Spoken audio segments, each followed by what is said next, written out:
यह वीडियो ज़रा गौर से सुनिएगा।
तो भी चित्त जिसको जानता नहीं, अव्यक्त जिसका शरीर है और अव्यक्त के भीतर जो रहता है, तो भी अव्यक्त जिसको जानता नहीं, अक्षर जिसका शरीर है और अक्षर के भीतर रहता है, तो भी अक्षर जिसको जानता नहीं, मृत्यु जिसका शरीर है और मृत्यु के अंदर जो रहता है, तो भी मृत्यु जिसे जानती नहीं, वही इन सर्वभूतों का अंतरात्मा है।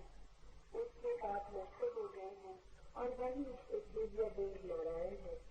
जो इंद्रिया आदि अनात्म पदार्थ है, इनके ऊपर मैं मेरा ऐसा जो भाव है, वो अध्यास भ्रम है। इसलिए विद्वान को ब्रह्म निष्ठा द्वारा इस अध्यास को दूर करना चाहिए। Inside the body, in the cavity of the heart, dwells that one unborn eternity.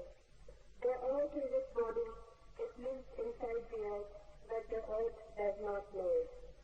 The water is its body, it lives inside the water, but the water does not know it.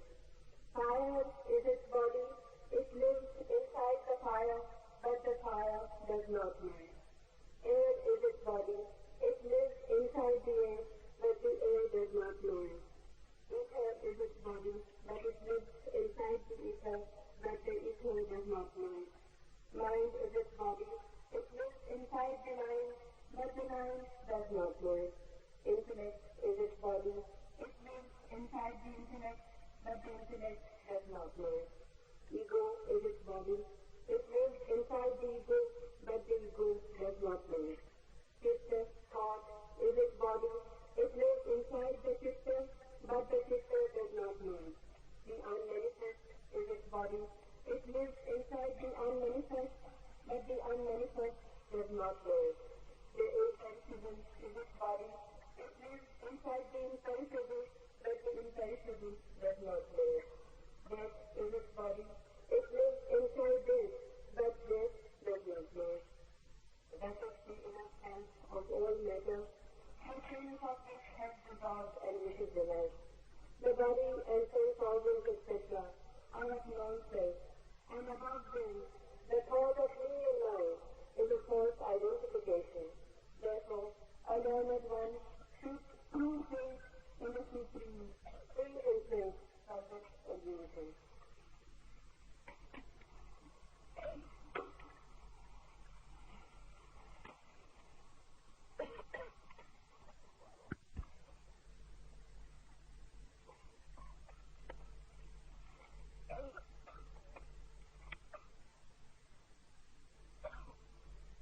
सागर की मछली सागर से अपरिचित रह जाती, इसलिए नहीं कि सागर बहुत दूर है, इसलिए कि सागर बहुत निकट है। जो दूर है वो दिखाई पड़ता है, जो निकट है वो आंख से ओझल हो जाता है। दूर को जानना कठिन नहीं, निकट को जानना ही कठिन, और जो निकट से भी निकट है उसे जानना असंभव। इसे थोड़ा हम ठीक से समझ लें, क्योंकि अंतर यात्रा में अत्यंत अपरिहार्य है जानना इसे। पूछते हैं लोग, कहाँ खोजें परमात्मा को? पूछते हैं कि जो भीतर ही छिपा है वो भूल कैसे गया है? पूछते हैं कि जो इतना करीब है कि हृदय की धड़कन भी उतनी करीब है, सांसें भी उतनी पास नहीं स्वयं के, वो भी बिछड़ कैसे गया? जो मैं स्वयं ही हूं उससे भी विस्मृति कैसे हो गई? और उनका पूछना तर्कयुक्त मालूम पड़ता है। प्रतीत होता है वे जो पूछते हैं ठीक ही पूछते हैं, और लगता है कि होना नहीं चाहिए था ऐसा। जो मेरे भीतर ही छुपा है उसे ही मैं नहीं जान पाता हूं, जो मैं ही हूं वो भी अपरिचित रह जाता है। तो फिर परिचय किससे होगा? पहचान किससे होगी? ज्ञान किसका होगा? जब पास ही छूट जाता है हाथ से तो दूर को हम कैसे पा सकेंगे। और ऐसा नहीं कि वो आज पास हो गया हो, वो सदा से ही पास है, अनंत अनंत काल से पास है। उससे क्षण भर को भी हमारा छूटना और दूर होना नहीं हुआ। हम जहां भागे वो हमारे साथ भागता है, हम जहां जाएं वो हमारे साथ चलता है। नरकों में भी वो हमारे साथ यात्रा करता है और स्वर्गों में भी, पाप में भी वो हमारे साथ उतना ही खड़ा होता है जितना पुण्य में। ये कहना भी ठीक नहीं कि साथ खड़ा होता है, क्योंकि जो हमारे साथ होता है उससे भी थोड़ी दूरी होती है। हमारा होना और उसका होना एक ही बात है। अगर ये सच है तो इस जगत में बड़ा चमत्कार हो गया कि हम अपने को ही खो बैठे। जो असंभव मालूम पड़ता है, अपने को कैसे खोया जा सकता। अपनी छाया तक को खोना मुश्किल है, हम अपनी आत्मा को खो बैठे हैं। ये कैसे हो सकता है? और ये हुआ। उसके होने की घटना कैसे घटती है, वही इस सूत्र का सार है। इस सूत्र में प्रवेश करने के पहले इसके बुनियादी आधार समझ लें।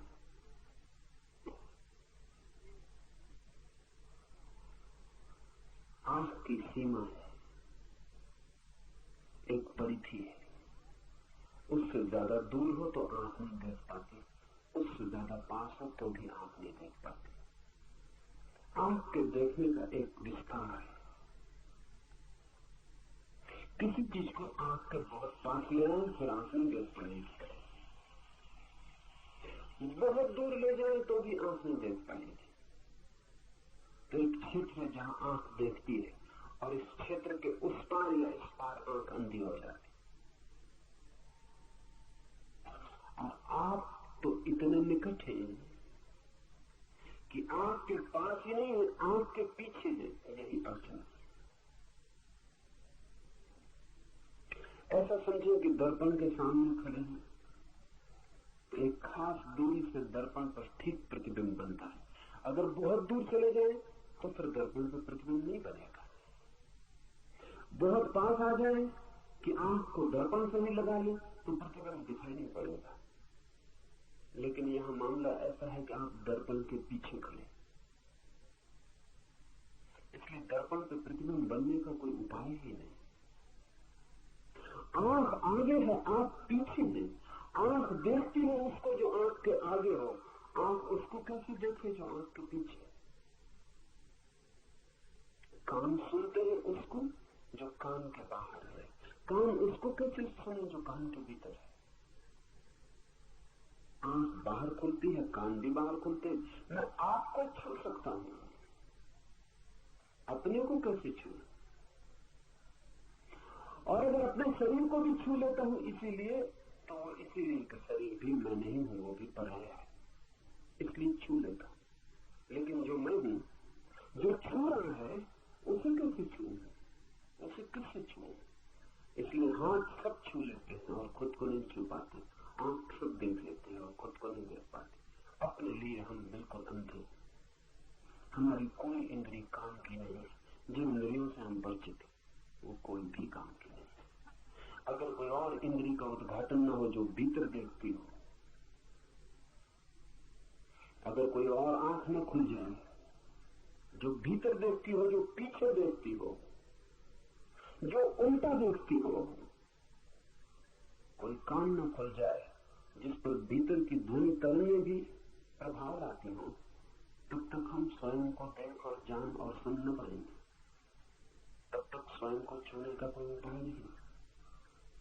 जो निकट है वो चूक जाता है, जो निकट से भी निकट है वो असंभव। इसीलिए मछली सागर को नहीं जान पाती। दूसरी बात,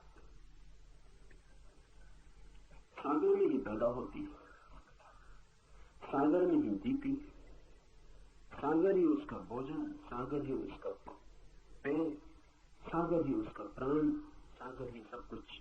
फिर सागर में ही मरती और लीन हो जाती। जानने के लिए मौका नहीं मिलता क्योंकि दूरी नहीं मिलती, फासला नहीं मिलता। मछली को सागर का पता चलता है अगर कोई उठाकर उसे सागर के किनारे फेंक दे। तभी ये बड़ी उल्टी बात हुई। सागर का पता तब चलता है जब सागर से दूर हो जाए। तो मछली तड़पती है रेत पर धूप में, तब उसे सागर का पता चलता है, क्योंकि इतनी दूरी तो चाहिए पता चलने के लिए। पैदा होने के भी पहले जो मौजूद था और मरने के बाद भी जो मौजूद रहेगा, और जिसमें हम पैदा हुए और जिसमें ही लीन हो गए, उसका पता कैसे चलेगा? पता चलने के लिए थोड़ा बिछोड़ होना चाहिए। इसलिए मछली को सागर का पता नहीं चलता, किनारे पे कोई फेंक दे तो पता चलता। आदमी की और भी मुसीबत है। परमात्मा सागर ही सागर है, उसका कोई किनारा नहीं जिस पे आपको फेंका जा सके। जहां आप तड़पने लगे मछली की तरह, ऐसा कोई किनारा होता तो बड़ी आसानी हो जाती। ऐसा कोई किनारा नहीं, परमात्मा सागर ही सागर है। इसीलिए तो जो परमात्मा में किनारा खोजते हैं वो उसे कभी नहीं खोज पाते। जो परमात्मा की मझधार में डूबने को राजी है, उनको ही उसका किनारा मिलता है। किनारा है ही नहीं, खोजने का कोई उपाय नहीं। और किनारा हो भी कैसे? सब चीजों का किनारा हो सकता है, समस्त का किनारा नहीं हो सकता, क्योंकि किनारा बनता है किसी और चीज से। नदी का किनारा बनता है, सागर का किनारा बनता है किसी और चीज से। परमात्मा के अतिरिक्त कुछ और नहीं है जिससे किनारा बन सके। परमात्मा का अर्थ ही इतना है कि जिसके अतिरिक्त और कुछ नहीं। परमात्मा का मतलब कोई आकाश में बैठे हुए किसी व्यक्ति का नहीं है जो जगत को चला रहा। ये तो बच्चों की कहानियां है। परमात्मा से अर्थ है उस तत्व का जिसके अतिरिक्त और कुछ भी नहीं है। ये उसकी वैज्ञानिक परिभाषा हुई। परमात्मा का अर्थ है समस्त, सर्व, सब कुछ। जो भी है उसका कोई किनारा नहीं हो सकता है, क्योंकि उसके अतिरिक्त कुछ किनारा बनने को बचता नहीं है। इसलिए परमात्मा मझधार है, वहां कोई किनारा नहीं। जो डूबने को राजी है वो उबर जाता है, जो उबरने की कोशिश करता है बुरी तरह डूबता है।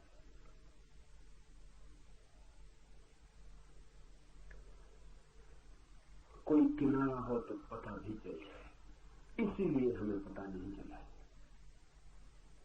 उसी में हम हैं, जिसे हम खोजते हैं उसी में हम हैं, जिसे हम पुकारते हैं उसे पुकारने की जरा भी जरूरत नहीं, क्योंकि इतना भी दूरी नहीं है कि हमारी आवाज हमें जोर से पुकारनी पड़े। इसलिए कबीर ने कहा है कि क्या तुम्हारा खुदा बहरा हो गया जो तुम इतने जोर से अजान पढ़ते हो? क्या तुम्हारा ईश्वर बहरा हो गया जो तुम इतनी जोर से पुकारते हो?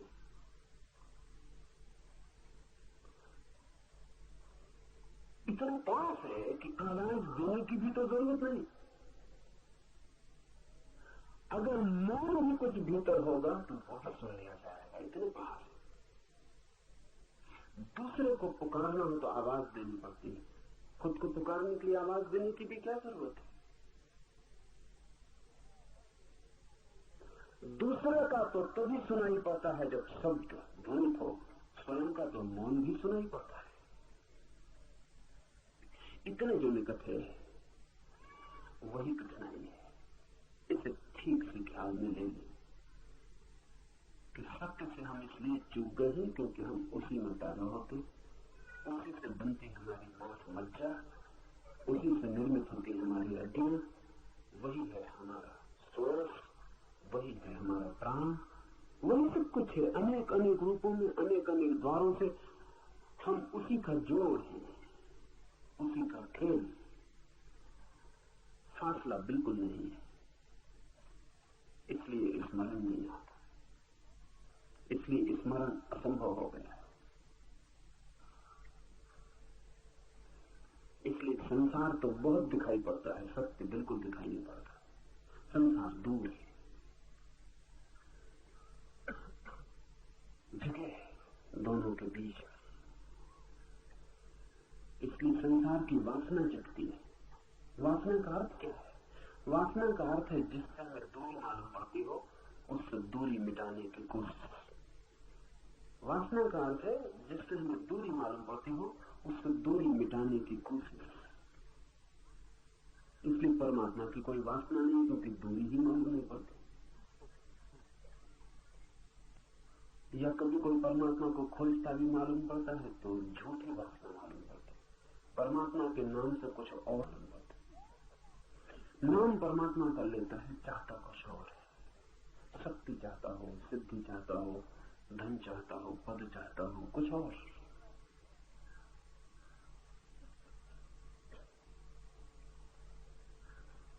एक मित्र मुझे आके कहते थे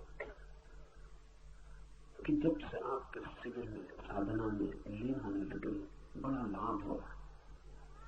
पूछा क्या लाभ हो रहा है? तमाम का भी आध्यात्मिक तो नहीं हो रहा, लेकिन आर्थिक शुरू हो गया।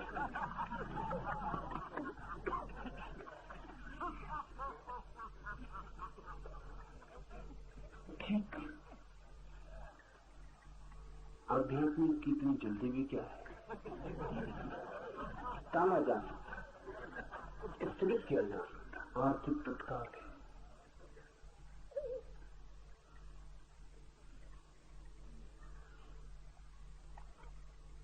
हम खोजते कुछ और है, नाम कुछ और देते हैं। जहां जहां हमने परमात्मा लिख छोड़ा है, अगर जरा हम लेबल उखाड़े तो भीतर कुछ और पाया जाए। हम कुछ और चाहते हैं। जो आदमी कुछ और चाहता है परमात्मा के नाम से, वो आदमी उससे ज्यादा बेईमान है जो सीधा संसार चाहता है। कम से कम एक ऑनेस्टी, एक ईमानदारी है, एक प्रामाणिकता है। एक आदमी कहता है मैं धन चाहता हूं, एक आदमी कहता है मैं काम वासना चाहता हूं, एक आदमी कहता है मुझे पद चाहिए, अहंकार की तृप्ति चाहिए, एक आदमी कहता मैं तो परमात्मा चाहता हूं। लेकिन परमात्मा की चाह में मन उसका कुछ ऐसा ही है कि एक दिन दुनिया को दिखा दूं कि मेरी मुट्ठी में परमात्मा। इसलिए परमात्मा की खोजी तो अगर ख्याल से देखें, अगर उसका अहंकार बढ़ता जाए तो समझना कि उसकी खोज किसी और चीज की। अहंकार क्षीण होता जाए, टूटता जाए, विसर्जित होता जाए तो ही समझना कि खोज परमात्मा की। सन्यासियों की अकड़ जाहिर है, महात्माओं की अकड़। बड़े बड़े राजनीतिक भी मात हो जाए उस अकड़ से। राजनीतिक की तो खोज ही ठीक है, उसी अकड़ के लिए बाकी हिसाब उसमें कुछ जाल नहीं ले जाता। कुछ होने का मजा ही सारी बात है। लेकिन महात्मा की बात कुछ और है। वो कहता है ना कुछ होने की खोज में, और फिर कुछ होता चला जाता है। दो महात्मा मिल जाए तो उनको एक तख्त पे बिठाया नहीं जाता, क्योंकि ऊंचे नीचे कौन बैठे, कहां बैठे। इसलिए महात्मा मिलते नहीं एक दूसरे से, क्योंकि बड़ी दिक्कतें आती हैं। एक मित्र पागल है, थोड़े पागल ऐसे कि महात्माओं को मिलाने की कोशिश करते हैं। वो मुझसे कहने लगे कि बड़ी मुसीबतें आती। यहां तक सवाल उठता है कि अगर दो महात्माओं को मिलाया तो नमस्कार में पहले हाथ कौन जोड़े।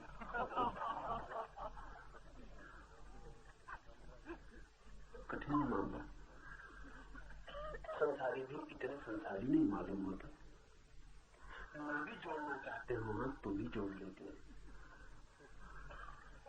मन में भला होता हो कि दूसरे पहले जोड़ता है, लेकिन फिर भी इसको छिपा के चलते हैं। अभद्र मालूम पड़ता है, लेकिन महात्माओं को अभद्र भी नहीं मालूम पड़ता। कुछ महात्मा तो नमस्कार करते ही नहीं।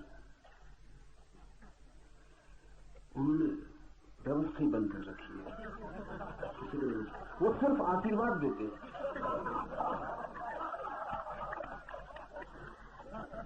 ऐसे एक महात्मा को मिलाने के लिए कोई मित्र कोशिश में थे किसी दूसरे महात्मा का, तो दूसरे महात्मा ने कहा और सब तो ठीक, लेकिन हम नमस्कार में करें और वो आशीर्वाद दे दें तो इसमें सब खराब हो जाए। ये हमारी खोज कुछ और है, धर्म से कुछ, परमात्मा से कुछ लेना देना नहीं। हम कुछ और चाह रहे हैं, कुछ और मांग रहे हैं, लेकिन बेईमान है और हमने शब्द कुछ और ओढ़ रखे हैं। परमात्मा की खोज कैसे हो, क्योंकि दूरी नहीं है।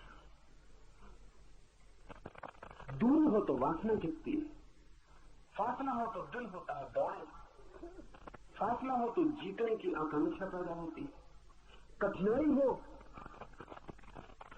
तो अहंकार को रस आता है, पराजित करने का, जीतने का। फासला ही नहीं, दूरी ही नहीं, परमात्मा मिला ही हुआ है।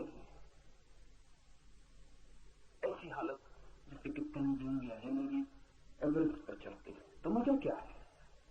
पहला आदमी मनुष्य के इतिहास में एवरेस्ट पर खड़ा हो जाता, और तो एवरेस्ट पर कुछ भी नहीं है, लेकिन एवरेस्ट पर पहला आदमी इतिहास पर खड़ा हो जाता तो अहंकार को एक ऐतिहासिकता मिल जाती। अब दुनिया में जब तक एवरेस्ट है तब तक हिलेरी और टेंशन का नाम मिटाना मुश्किल है।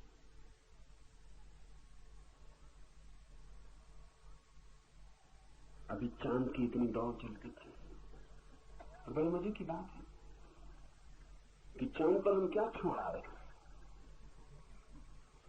जो गए वो ईसाई है, लेकिन जीसस की मूर्ति नहीं छोड़ा है, झंडा छोड़ा है अमेरिका का। थोड़ा सोचे, झंडे असली हैं, जीसस वगैरह सब झूठे हैं। ख्याल भी नहीं आया अमेरिका के यात्रियों को कि जीसस की एक छोटी मूर्ति भी ले जाए कम से कम। झंडा ले गए।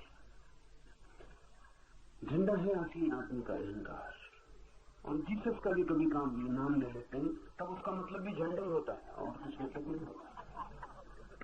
जब लड़ना हो, झंडा ऊंचा रहे हमारा, तब जीसस, राम, कृष्ण, बुद्ध सब आ जाते हैं, मगर उनका भी उपयोग झंडे से ज्यादा नहीं है। वो भी आदमी के अहंकार पर लगाई गई पताकाएं।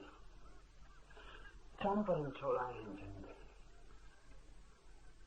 आदमी आकांक्षा में लगा रहता है, कुछ मैं कर दिखाऊं जो मैं ही कर पाऊं, ताकि मेरा मैं एक ऐतिहासिकता दे दे।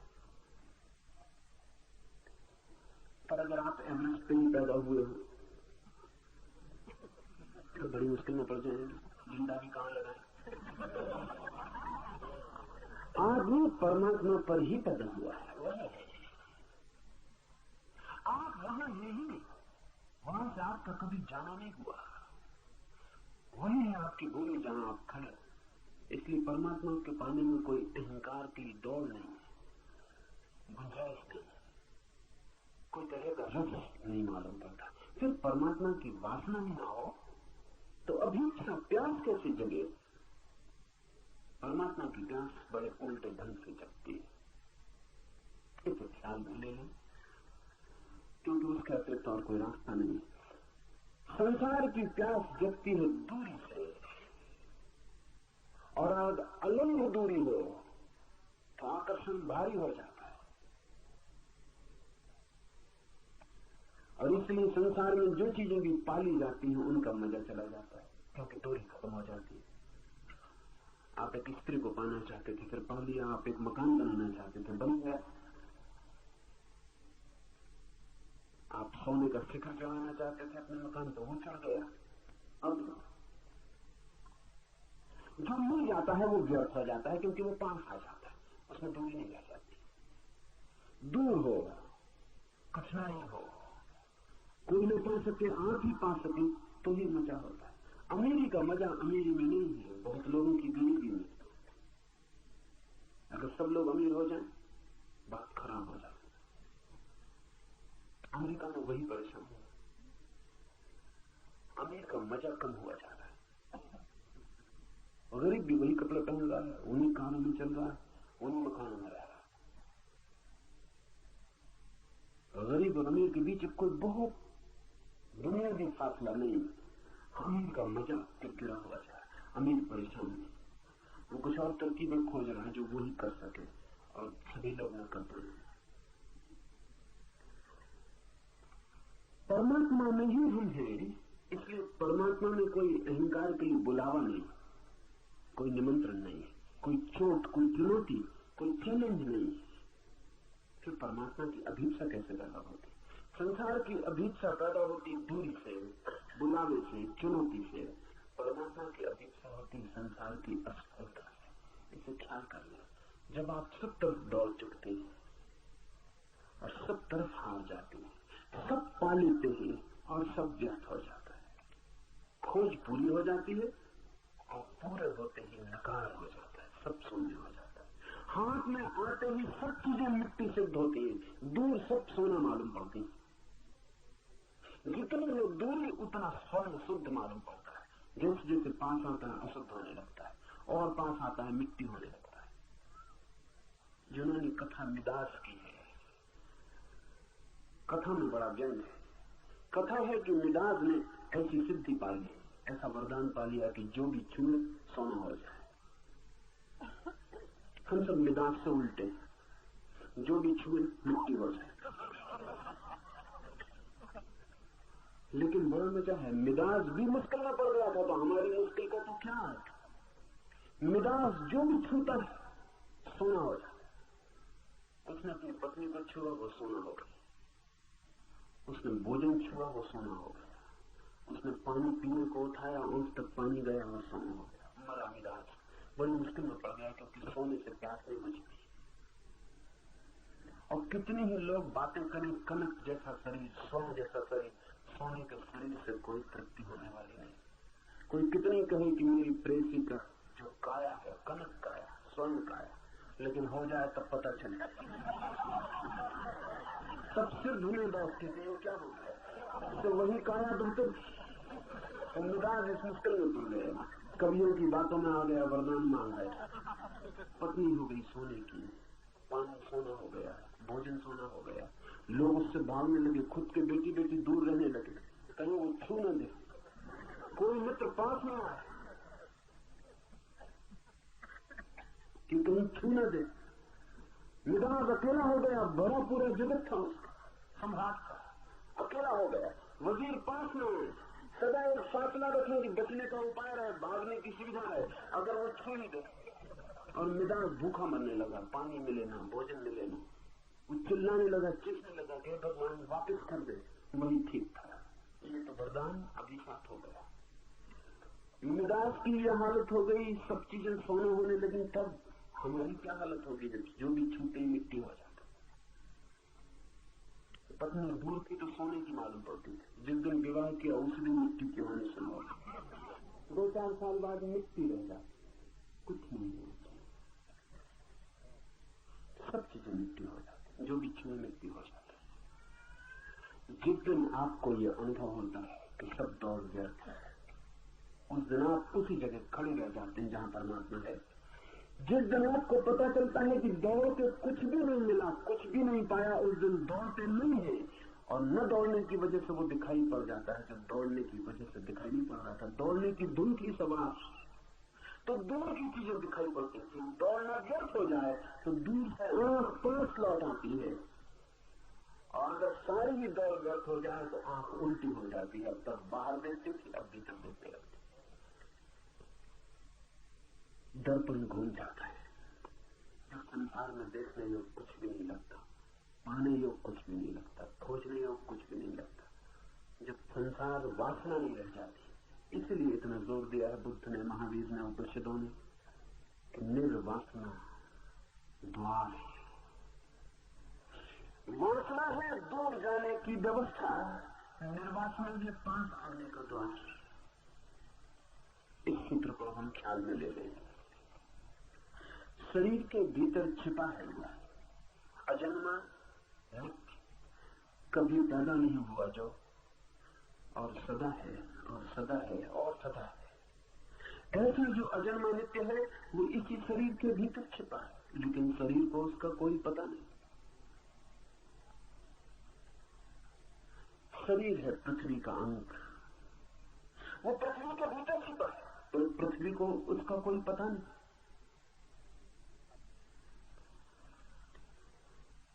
इसी की पुनरुक्ति है इसी सूत्र की। अग्नि के भीतर छिपा है, अग्नि को पता नहीं, सब जगह छिपा है, और जहां छिपा है, जिसके भीतर छिपा है उसे ही पता नहीं। क्यों? क्योंकि जिसके भीतर छिपा है वो बाहर दौड़ रहा है। आपने कभी अनुभव किया शरीर के भीतर की तरफ दौड़? अगर आप अनुभव कर लें तो समाधि उपलब्ध हो जाए। आपने शरीर के बाहर की तरफ दौड़ अनुभव की है? एक सुंदर काया दिखाई पड़ती, शरीर दौड़ने लगा, पुलक आ गई, शरीर का रोआ रोआ भागने लगा। एक सुंदर फूल दिखाई पड़ा, आंखें भागने लगी। एक सुंदर ध्वनि सुनाई पड़ी, कान भागने लगे। शरीर भागता है सदा बाहर की तरफ। कभी आपने अनुभव किया कि भीतर की तरफ भी शरीर भागा? कभी अनुभव नहीं किया। तो शरीर को पता भी कैसे चले कि कौन भीतर छिपा है, जहां शरीर जानता ही नहीं, जहां शरीर कभी देखता नहीं, सुनता नहीं, खोजता नहीं, शरीर को पता कैसे चले? शरीर अपरिचित रह जाता उससे ही जिसका वो शरीर। सब दौड़ बाहर की तरफ है, इसलिए भीतर अज्ञान छा जाता है। ये सूत्र अनेक अनेक द्वारों से एक ही बात की पुनरुक्ति है। वायु के भीतर जो छिपा है, वायु उसे जानती नहीं। मन जिसका शरीर है, मन उससे अपरिचित। अहंकार जिसकी देह है, अहंकार उसके प्रति अनजान। चित्त जिसका शरीर है, अक्षर अव्यक्त जिसका शरीर है, वो भी उसे जानते नहीं जो भीतर छिपा है। मृत्यु भी उससे अपरिचित रह जाती है जिसकी मृत्यु घटित होती। जो मरता है, ये जरा अजीब वाक्य है, क्योंकि जो मरता है मृत्यु उससे अपरिचित रह जाती है। जो मरता है वो मरता ही नहीं।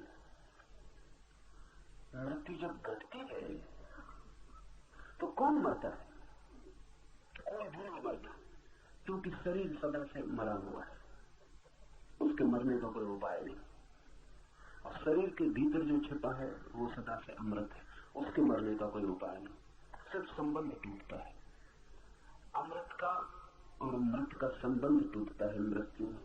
लेकिन मृत्यु इतने निकट भी आके उससे अपरिचित रह जाती है वो जो अमृत है। इसलिए तो हम कितनी बार मर चुके और हमें अब तक पता नहीं चला कि हमारे भीतर वो भी है जो मरता नहीं। इस अपरिचय की प्रक्रिया ही यही है कि निकट आके भी भीतर देखना नहीं हो पाता, देखना बाहर ही होता रहता है।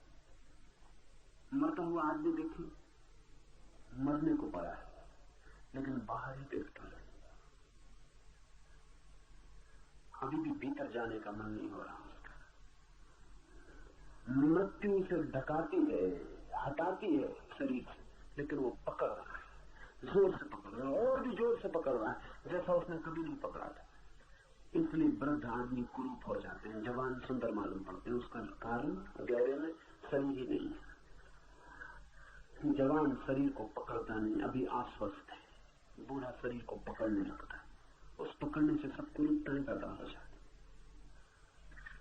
बूढ़ा डरने लगता है कि अब मरे, अब मरे, अब मौत करेंगे। जितना मौत से डरता है उतना जीवन को जोर से पकड़ता है, और जितना जोर से पकड़ता है उतना ही जीवन कुरूप हो जाता है। बच्चे इतने प्यारे लगते हैं, पकड़ते ही नहीं बिल्कुल, अभी उन्हें पता ही नहीं कि मौत भी है। पशु पक्षी देखिए, कितना ही बूढ़ा हो जाए पशु, कितना ही बूढ़ा हो जाए पक्षी, उनकी बात कर रहा हूं जिनका आदमी से सत्संग नहीं है। आदमी तो बिगाड़ ही देता है, तो बड़ी हैरानी होती है। जंगल में पशु पक्षी बूढ़े नहीं होते मालूम पड़ते, जैसा बुढ़ापा आदमी को पकड़ता है, ऐसा पशु पक्षियों को पकड़ता नहीं मालूम पड़ता। बच्चे ही बने रहते हैं, किसी गहरे तल पर उन्हें पता ही नहीं कि मौत आने वाली है, इसलिए कोई शरीर की पकड़ नहीं आती। बच्चे में जो ताजगी है, जीवन सहज है, मौत की पकड़ नहीं है कोई। बुढ़ापे में कठिनाई आ जाती, मौत साफ होने लगती। जिंदगी अब चेष्टा है, अब प्रयास से जीता है। अब एक सोच के चलता है कि कहीं मौत न आ जाए, इससे दुविधा पैदा हो जाती, तनाव बढ़ जाता भीतर, और पूरे समय चिंता संताप पकड़ लेता, वही चित्त को क्रोध कर जाता। मौत भी नहीं जान पाती उसको जो भीतर छिपा अमृत है। कारण एक ही कि भीतर देखने की घटना ही तब घटती है जब बाहर देखने का सारा सिलसिला व्यर्थ हो जाए। इसे थोड़ा हम समझ लें। व्यर्थ कई बार होता मालूम पड़ता है, फिर भी होता नहीं। ऐसा नहीं है कि आपको व्यर्थ नहीं हो जाता, आपको भी व्यर्थ हो जाता है। एक कार खरीदने का सोचते थे, खरीद ली। जब नहीं खरीदी थी तो रात उसके सपने भी आते थे। जिस दिन कार की डिलीवरी मिलने वाली थी उस दिन रात सो भी नहीं सके थे, रात भर।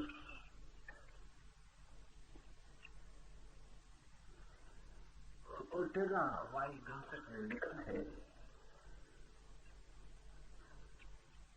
अपने एक मित्र के बाबत, तो उसने एक बहुत खूबसूरत गाड़ी फेरारी खरीदी,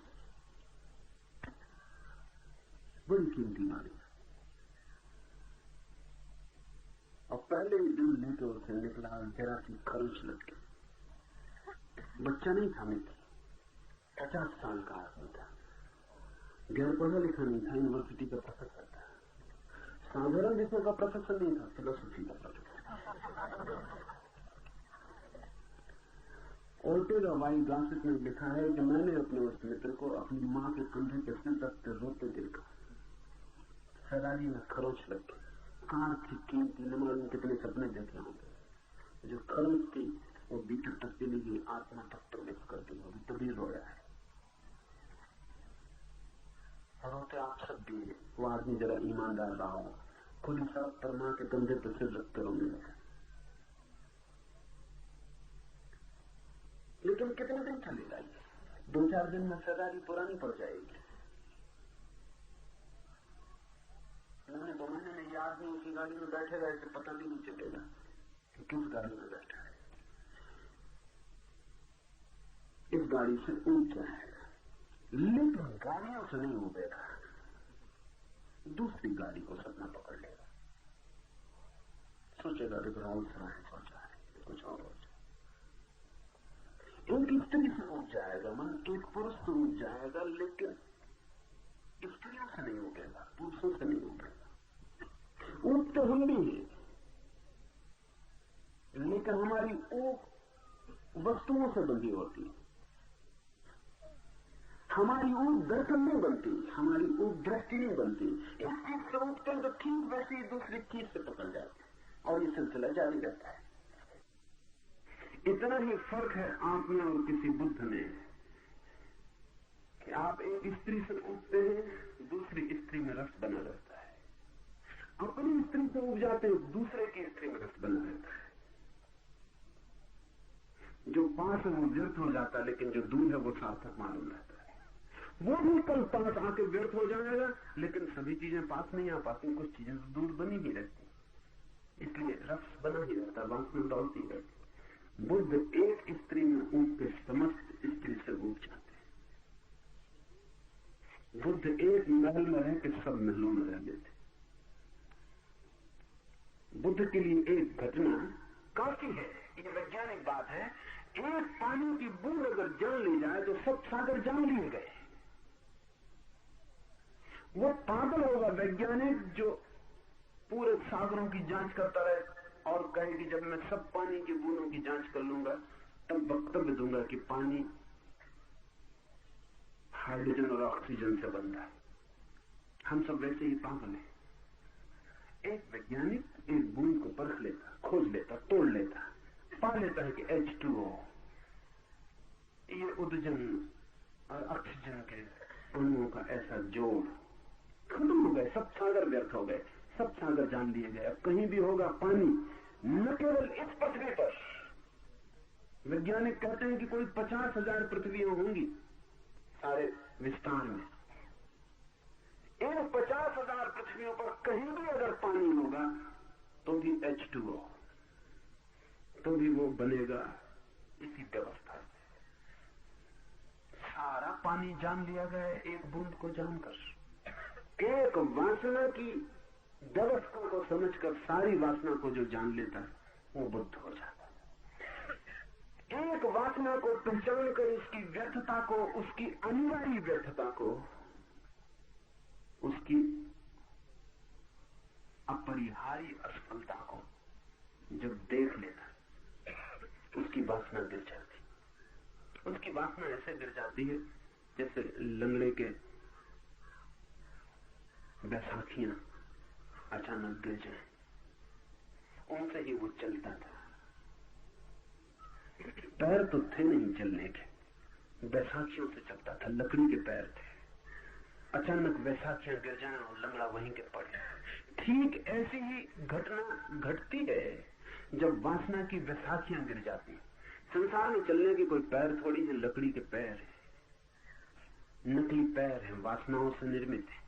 वासना के गिरते ही बैसाखियां गिर जाती हैं और आदमी अचानक अपने को वहां पाता है जहां से वो कभी हटा ही नहीं था, जहां वो सदा था, जहां होना उसका स्वभाव है। वही है परमात्मा, वही है अध्यात्म। इस सूत्र का आखिरी हिस्सा उसकी खबर है।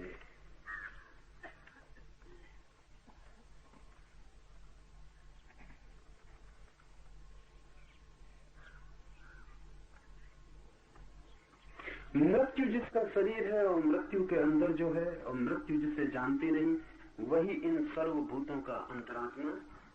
उसके पाप नष्ट हो गए हैं और वही एक दिव्य देव नारायण है।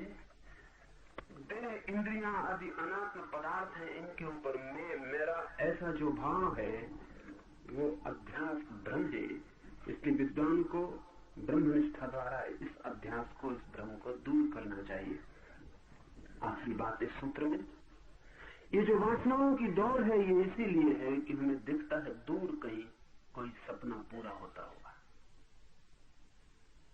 जैसे मरुस्थल में कोई देखता है, दूर मालूम होता है जल का सरोवर, दौड़ता है, जल के लिए दौड़ता है। वहां जाके पाता है नहीं, कुछ रेत ही रेत है, लेकिन तब तक कहीं और जल का सरोवर दिखाई पड़ने लगता है। भ्रम है, अध्यास है।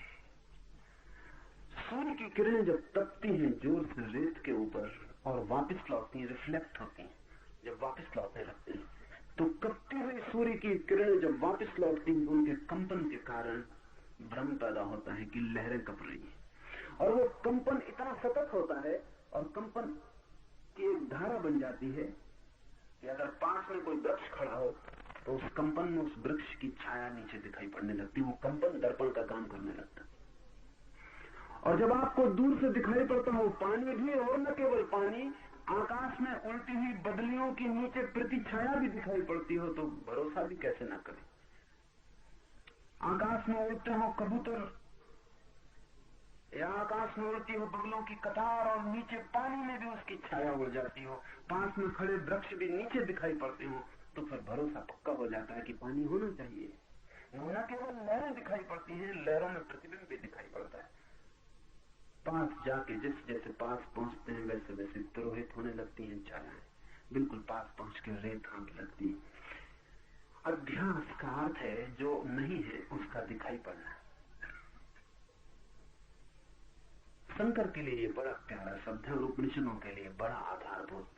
अध्यास का अर्थ है प्रोजेक्शन, प्रक्षेपण, जो नहीं है उसका दिखाई पड़ना। वो जो दिखाई पड़ता है वहां है नहीं, आप अपने भीतर से आरोपित करते हैं। आप ही कारणभूत है उसे आरोपित करने के। एक चेहरा आपको सुंदर लगता है, वो सौंदर्य वहां है या आप आरोपित करते हैं, क्योंकि कल वही चेहरा आपको कुरूप लग सकता है। हो सकता है कल तक सुंदर न लगा हो, आज अचानक आपका दिव्य चक्षु खुल गया और आपको सुंदर दिखाई पड़ने लगा, और आपके मित्रों को अभी भी दिखाई नहीं पड़ता। कहते हैं लैला सुंदर नहीं थी, मजनू को दिखाई पड़ती थी। सारा गांव परेशान था और लोगों ने समझाया मजनू को कि तू पागल है, इससे बहुत सुंदर लड़कियां गांव में है, तो व्यर्थ ही दीवाना हुआ जाता। तो कहा है मजनू ने कि लैला को देखना हो तो मजनू की आंख चाहिए, ये अध्यास है। सवाल लैला नहीं, सवाल मजनू की आंख है। सवाल वो नहीं है जो दिखाई पड़ रहा है, सवाल वो है जो देख रहा है। तो मजनू ने कहा मेरी आंख से देखो तब तुम्हें लैला दिखाई पड़ेगी, लेकिन इसमें खतरा है, मजनू की आंख से दिखाई पड़ेगी। अगर सच में मजनू की आंख उधार मिल जाए तो लैला जैसी मजनू को दिखाई पड़ती वैसी आपको दिखाई पड़ेगी। आंख भी एक चश्मा है, चश्मे के रंग उतर जाते हैं विषयों पर। आपकी सारी इंद्रियां प्रक्षेपण कर रही हैं, आप चारों तरफ अपने तरफ एक जगत निर्माण कर रहे हैं। आपका मन केवल ग्राहक नहीं है, निर्माता है। आप बना रहे हैं एक दुनिया अपने चारों तरफ, सौंदर्य की, सुगंध की, इसकी उसकी, आप एक दुनिया निर्मित कर रहे हैं। ये दुनिया वैसी नहीं है जैसी आप देखते हैं, ये आप पर निर्भर है। और आप बदल जाते हैं तो दुनिया इसलिए तो बदल जाती है। जवान दूसरी दुनिया देखता है, बूढ़ा दूसरी दुनिया देखता है, बच्चे दूसरी दुनिया देखता है। क्या फर्क क्या पड़ जाता है? दुनिया वही है, लेकिन बच्चों के पास वो आंख नहीं है जो जवान के पास। बच्चे भी कंकड़ पत्थर बीन रहे हैं, रंगीन होना काफी है। जवान कहता है फेंको भी इनको, इनमें क्या रखा, इनकी कीमत क्या है। जवान के लिए अर्थ मूल्यवान हो गया, धन समझ में आने लगा। अब सिर्फ कंकड़ पत्थर बीनने से काम नहीं चलेगा, तितलियों के पीछे दौड़ने से कुछ हल होने वाला नहीं है। बच्चे तितलियां पकड़ रहे हैं, तितलियां स्वर्ग मालूम पड़ती है, जवान बच्चों को ना समझते। फिर आदमी बूढ़ा हो जाता, इंद्रियां थक जाती, अनुभव तिक्त होते, कड़वे होते, मुंह उनकी बेस्वाद धारा से भर जाता है। जवान भी उसको देखते हैं कि ये भी दूसरी तरह की तितलियां पकड़ रहे हैं। तितलियां बदल गई, तितलियां नहीं बदली, बस और तरह की तितलियां पकड़ रहे हैं। बूढ़े कहे जाते हैं, समझाए चले जाते हैं, कोई जवान उनकी सुनता नहीं। उनने भी अपने बाप दादों की नहीं सुनी। नहीं सुनने का कारण है आंखें दूसरी हैं। बूढ़े की आंख अगर जवान को मिल जाए तो उसे भी ऐसा ही दिखाई पड़ेगा। और ध्यान रखो कि मजा ये है कि अगर अभी बूढ़े को फिर जवान की आंख मिल जाए तो वो सब अनुभव भूल जाएंगे, वो जो ज्ञान बता रहे हैं वो सब भूल जाएगा, फिर जगत रंगीन हो जाए। सुना है मैंने अमेरिका की सुप्रीम कोर्ट का एक चीफ जस्टिस, न्यायाधीश, जब जवान था तब पेरिस आया था, शादी करके सीधा पेरिस आया था। फिर 30 साल बाद जब बूढ़ा हो गया और बेटों की शादियां हो गई और बेटे पेरिस हो आए, तब फिर दोबारा अपनी पत्नी को लेकर आया। उसका नाम था पीए। पेरिस देख के उसने अपनी पत्नी से कहा वो बात न रही, पेरिस में सब फीका फीका हो गया। कहा वो दिन जब हम पहली दफा पेरिस आए थे, बात ही और थी, पेरिस कुछ और था। उसकी पत्नी ने कहा माफ करें, आप बोल रहे हैं, पीरे और था, पेरिस तो वही है। पेरिस तो अब भी वही है। जवान की आंख से देखें, पेरिस अब भी वही। पेरिस क्या बदलता है? लोग बदल जाते, दृष्टि बदल जाती। दृष्टि के बदलने से अगर जगत बदल जाता है तो समझना कि आपने जो जाना था वो अध्यास था, वो दृष्टि की वजह से पैदा हुआ था, वो जगत नहीं था। क्या ऐसा भी कोई उपाय है कि बिना दृष्टि के जगत देखा जा सके? अगर हो तो ही जगत देखा जा सकता है, नहीं तो नहीं। दृष्टियां अध्यास है, इसलिए ख्याल रखें, दर्शन का मतलब दृष्टि नहीं है। दर्शन का मतलब है वैसी अवस्था जब सब दृष्टियां शांत हो जाती, कोई दृष्टि नहीं रह जाती, तब देखना। जब अपनी कोई आंख नहीं रह जाती थोपने को, और अपना कोई भाव नहीं रह जाता आरोपित करने को, अपनी कोई आकांक्षा नहीं रह जाती, मरुस्थल को तब देखना जब भीतर कोई प्यास नहीं होती, फिर मरुस्थल धोखा नहीं दे सकता। प्यास की वजह से धोखा हो जाता। पानी की चाह होती है और नहीं मिलता तो चाह और बढ़ जाती है, और जब चाह ज्यादा बढ़ जाती तो मन विक्षिप्त हो जाता है, और जो नहीं है उसे भी मानने का मन होने लगता है।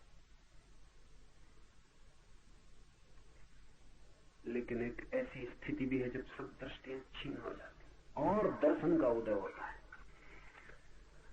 कब होती है दृष्टियां छीन? दृष्टियां तभी छीन होती हैं जब सभी वासनाएं छीन हो जाती, क्योंकि हर दृष्टि वासना का खेल है, वासना का फैलाव है। सूत्र कहता है देह, इंद्रियां आदि अनात्म पदार्थ हैं, इनके ऊपर में मेरा ऐसा जो भाव होता है वो अध्यास है।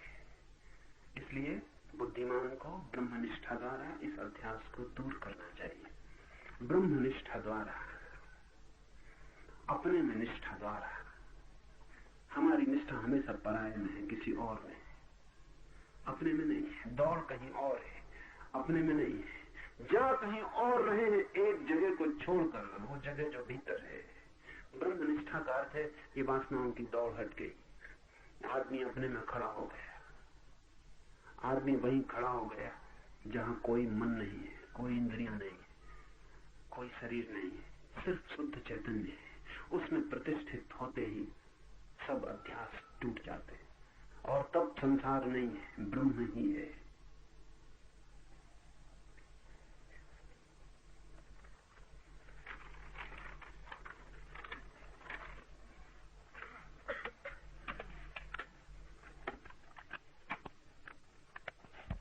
जब मैं हिंदी में बोल रहा हूं, बहुत लोगों को हिंदी समझ में नहीं आती, लेकिन वे भी उपयोग कर सकते हैं। जिन्हें हिंदी समझ में नहीं आती वे आंख बंद कर लें और केवल ध्वनि सुने, शांत बैठ जाएं जैसे ध्यान में हो। और बहुत बार जो शब्द समझ के भी समझ में ना आता, वो मात्र ध्वनि सुनने से समझ में आता है। जब मैं अंग्रेजी में बोल रहा हूं, जिन मित्रों को अंग्रेजी समझ में नहीं आती वो ऐसा न सोचे कि उनके काम का नहीं है। आंख बंद कर लें और जो मैं बोल रहा हूं उसकी ध्वनि पर ध्यान करें। समझने की कोशिश ना करें, जो भाषा समझ में नहीं आती समझने की कोशिश ही मत करें। बिल्कुल ना समझ हो गए शांत बैठ जाएं, सिर्फ ध्वनि का आघात ध्यान करें, सिर्फ सुने। वो सुनना ध्यान बन जाएगा और उपयोगी होगा। बड़ा सवाल समझना नहीं है, बड़ा सवाल शांत होना है। बड़ा सवाल सुनना नहीं है, बड़ा सवाल मौन होना है।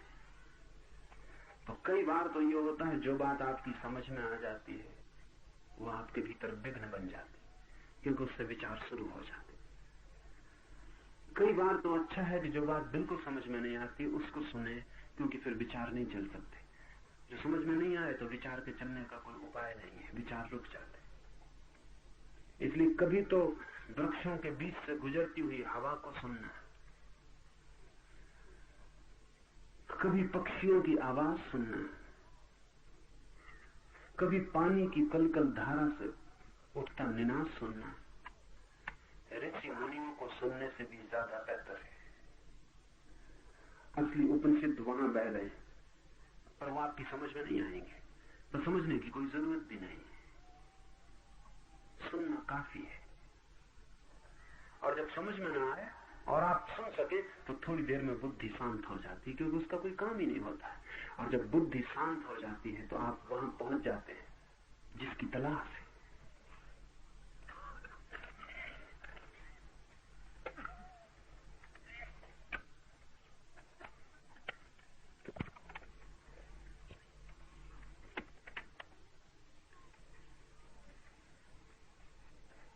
Man is a periphery, but also a center. Man is a circumference, But not only that,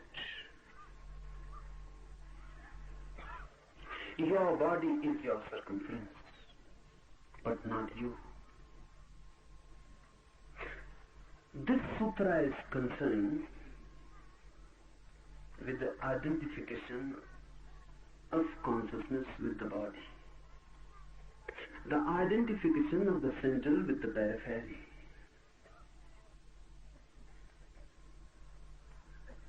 The body is just your abode, just a house, not even a home, just a house. You are in it, but you are not it. But the mind believes itself to be the body. That is known as adhyas, illusion, projection. Why this mind takes body as identical with it, as one with it. The nearness, the constant nearness, the intimacy between the two. And body begins to be reflected in the mirror of the mind. And constant association, not only in this life, but of many lives. By and by, you become one with that which has been association with you. It becomes a habit. For millions of years, consciousness has existed in bodies. And because of that, it is identified with it. This identification is the only error, the only ignorance, the only sin for Eastern approach. This is the original sin, to be identified with the body.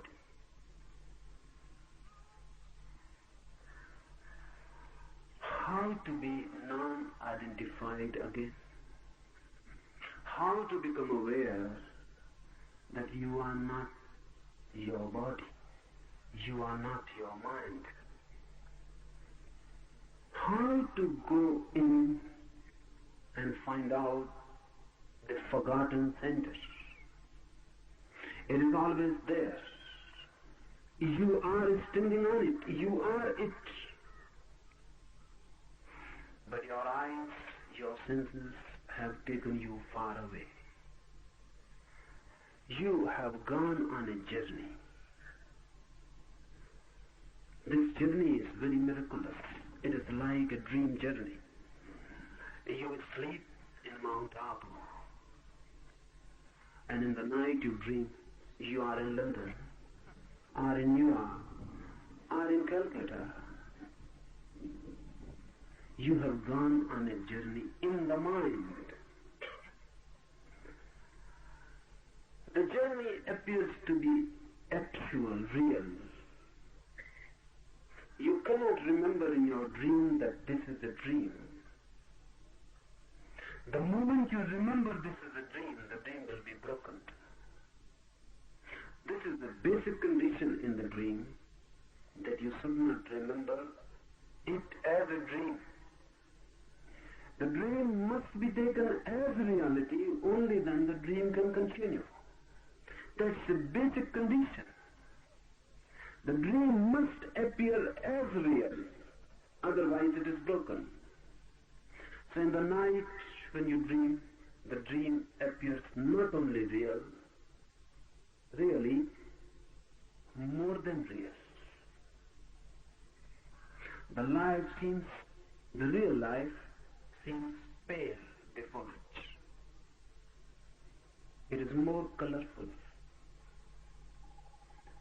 more intense, more alive, you can go on a journey in the dream and still you continue to be here in Mount Abu. In reality, you remain in the Mount Abu, but in dream you have moved. Nothing has moved, only the mind has moved. The whole world for Eastern mind is just a dream journey. You go on moving. You remain constantly at the center, but you go on moving to the periphery, to the circumference. You look at some face, beautiful, some body, proportionate. It appeals. The mind has moved. Now you are not at your center. You are not at your home. You have gone away. Now you will follow. Your mind will move. Any desire is a movement. Any motivation is a movement. Movement of the mind. You see a beautiful car, or you see a rich palace, and the mind starts desiring. You start moving. You remain at the center, but the mind is not there. You have forgotten the center. Now the mind is attached with the objects of desire.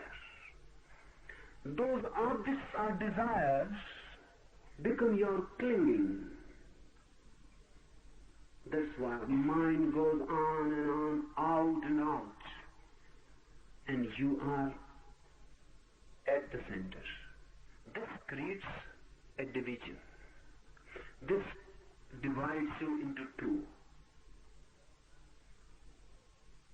And because you never return to the center, you never go back to it, ultimately you forget that you have a center.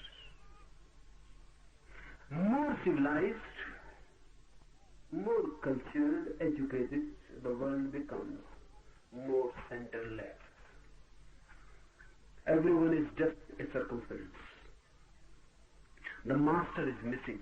The house is there. The center is not there. And even if you try to reach the center, you cannot reach it because you don't know how to reach it. And the ways and the means you try to reach it really are not means and ways. They are the barriers. Because you try to reach the center in the same way as you try to reach the circumference. You know only one way. How to move to the circumference. How to desire. You desire for riches. You desire for power. You desire for sex. You desire for so many things. The mechanism of desire is you desire for something which you have not. You desire for something which can become possible only in the future, never in the present. Desire is meaningful only in reference to the future. You cannot desire immediately here and now. You will need time. Desire needs time to move. So you desire for the tomorrow. You said tomorrow or in the next life, this will happen. This I would like to happen. I hope for this. Desire is basically future oriented. And desire means something which you don't have. This mechanism, if you apply to the inner journey, will become a barrier. This mechanism cannot help. Because the basic situation differs. Not only differs, it is absolutely diametrically opposite. Your being, your center is not something to be achieved in the future. It is here and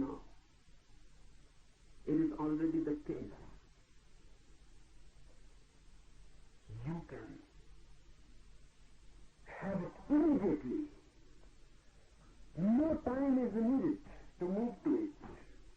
Really, no movement is needed. Just an awareness, and you are there. You have not moved away. You are just unaware. You have not gone anywhere so that you have to come back. You have never gone in reality, only in dreams. You are sleeping in Mount Harbour and dreaming of London, and someone suddenly awakes you. Will you be awake in London or in Mount Harbour? Or will you tell that, wait, I am in London and now I will need to come back to Mount Harbour? No, from a dream. If you are awakened, you are suddenly here. The dream world, the dream journey disappears completely. You are not to come back because you had never gone away. Your being, your center is here and now. It cannot be made an object of desire. You cannot desire it. And if you desire it, you will miss it. Your very desire will become the barrier. Allah says, do not seek, otherwise you will miss. Do not seek and find. Looks absurd. Do not seek and find looks illogical. It is not. It looks illogical because we know only one logic, the logic of desire. If someone says, do not find riches, do not seek riches, and you will find, it is illogical. You will never find it. If someone says, don't long for worldly things, and you will find them, nonsense. You will never find them. You will have to seek. Then too it is difficult to find it.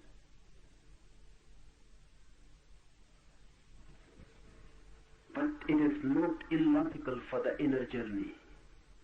Note it, understand it deeply. The inner journey is just the reverse. From center to periphery, this is the way.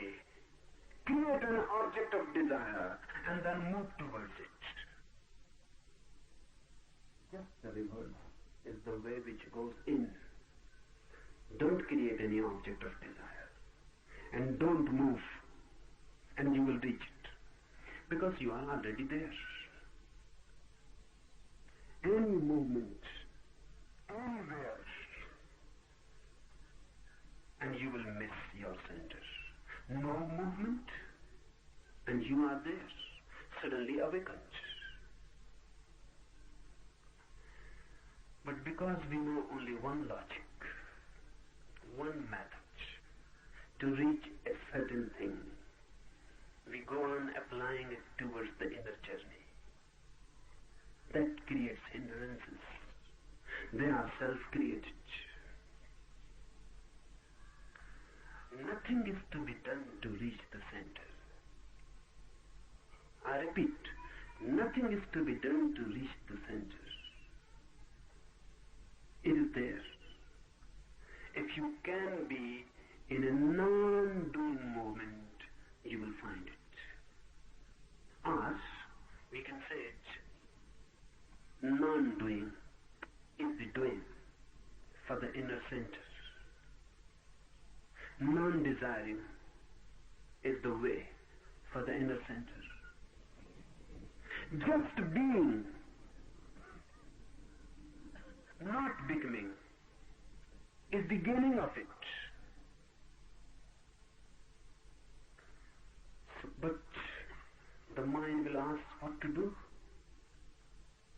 Even if I say, don't do anything, the mind will constantly go on asking, but how? How not to do anything? What to do to achieve this non-doing? This non-action? And how means something is to be done. So one secret I will tell you. All the techniques of meditation, the one which we will be doing just after the talk, all the techniques are really just toys to play with. Because the mind goes on asking what to do, so the technique supplies you. Do this. By that doing, you are not going to reach the center. But by that doing, suddenly you will be exhausted. Suddenly, totally moving in that doing, the doing will stop. As I said last night, you cannot be angry totally. If you try to be totally in anger, anger will disappear and compassion will arise. You cannot be hating totally. If you hate totally, at the climax, hate will disappear and love will arise. You can be in love totally. The same. If you do, in no doing you can be totally. Your being remains out of it. You go on doing a certain thing, your being remains out of it. It can never be total. You walk. Can you walk totally? You cannot. Because a certain inner point remains non-walking. It will never walk. You go on to the moon, it will never go anywhere, it will remain there, inside, just sitting there. That's why if you love, and your love is an act, an action, then your love too cannot be total. If you are doing love, if you are making love, love too cannot be total, because no action can be total. The being remains out. The love can be total only if you become love. It is not a doing. You are love. You are not making love. Your very being is love. That's why hate cannot be total, because your being can never become hate. You can hate someone, but your being can never become hate. Your being can become love. No doing, no action can be total. Only doing can be total. So I will suggest you a method to do. And the trick, I may be allowed to call it a trick. And the trick is this, that if you go totally in it, suddenly a moment will come, all doing will cease, all effort will cease, and you will be thrown back to your center. And there will be no doing, no effort. Simple existence, innocent existence, just being. Tanka, one Zen master, was standing on a hill, just standing. 3 persons were walking, just taking a morning walk. So they started talking about Tanka, what he is doing there. The first one said, sometimes he goes there to find out his cow. The cow, it seems, didn't return in the night back. So he has gone there and he's just looking from a high point where the cow is. But the second one says, this seems not right. Because Tanka is just standing without moving. If he was searching something, he must move. His face seems fixed. And even from this faraway point, we can infer his eyes are closed. The second one says, I propose another hypothesis. He is not looking for his cow. Rather, he is waiting for some friends who might have accompanied him, but are left somewhere behind. He must be waiting. But the third one said, he cannot be waiting, because if someone waits, sometimes he looks back. He never looks back. He's just standing like a statue. So I propose the third idea. He is meditating. It was difficult to decide, and they argued. So ultimately they decided we must go to him and ask what he is doing. So they went. They asked Tanka, what are you doing? The first one said, are you in search of your cow? The cow has not returned home. Tanka is reported to have said, I have no home in this world and nothing to miss. Who has said to you that I have a cow? The cow is there, of course, but I don't have it. So there is no question of finding it, searching for it. So the second one was delighted, and he said, then my hypothesis is going to be right. You are waiting for some friends who are left behind? Tanka laughed and said, I have no enemies, so I cannot have friends. And I am alone, so I cannot leave someone behind. I came alone in this world. I am alone in this world, and I will leave this world alone. So I am neither disturbed by enemies nor by friends. Then the third one was, of course, delighted. And he said, now nothing is left, and my hypothesis is right. You are meditating, are you not? Tanka said, I am not meditating. Because really I am not doing anything. I am just standing. I am existing, not doing anything. But this is meditation. Meditation is not doing something. But you cannot take a jump immediately into non-doing. So I suggest, make your doing total. Move into it so deeply and so totally that suddenly the doing drops. And you are alone left, just existing. Just like a tree. Of course aware, but just like a tree. Just like a flower. Aware, but just like a flower existing. Just like a stream flowing, aware, but just like a stream. No mind. Just you alone, no thoughts. When there are no thoughts, you cannot move from the center. You move through thoughts.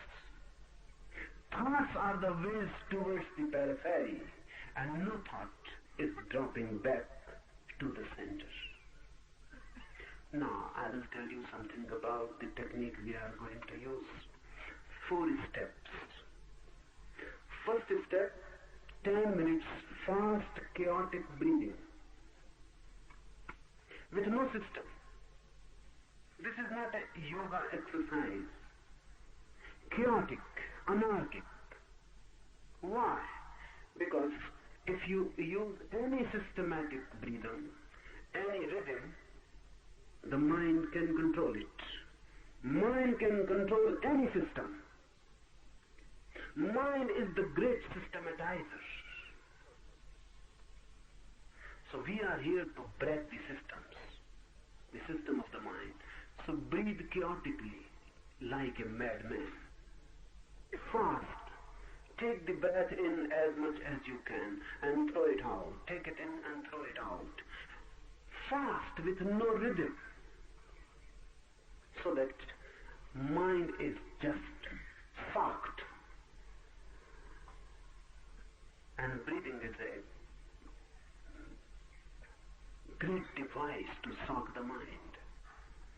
You must remember that with every emotion, breathing changes. And every emotion has its own system of breathing. When you are in love, breathing is relaxed. When you are angry, breathing can never be relaxed. When you hate someone, breathing is different. When you are in compassion, breathing is different. When you are at ease,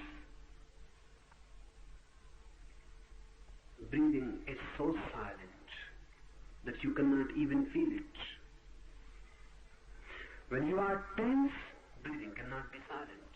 You can feel it. This chaotic breathing belongs to no emotion. So simply by doing it, you transcend emotions and the mechanism of the mind. And the mind is just thrown off. It cannot continue. 10 minutes mad, fast breathing. Second step is a deep catharsis. You have to throw yourself out. The mind has to be thrown out. Laugh, but madly. Totally. Cry, weep, whatsoever comes to your mind. But madly. Jump, dance, do whatsoever comes to your mind. And if nothing is coming, then too, try something. Because mind is a long suppression. So sometimes you feel nothing is coming. Start. Choose anything. Laugh, cry, scream, jump, dance. But do something. Don't just stand there. Do something. And whatsoever you are doing it, do it exaggeratedly. The second step, you must throw your whole civilization, the whole culture. Just be like children, with no fear, the fear of the others. Your eyes are to be closed. You have to use the blindfold. In the third, when all the nonsense that is suppressed is thrown out, when all the madness is thrown out, you have to use a mantra. The mantra is the sound of Hum. Hum. Meaningless. It is just a sound with no meaning attached to it. Just Hum. It is not WHO. It is HOO. Hum. Loudly you have to make it and dance with it and move it in totally so that you are exhausted completely. And in the fourth step, you are not to do anything. You are just to fall down and be as if dead. अगर यह video आपको अच्छी लग रही हो तो video को like और चैनल को सब्सक्राइब करें।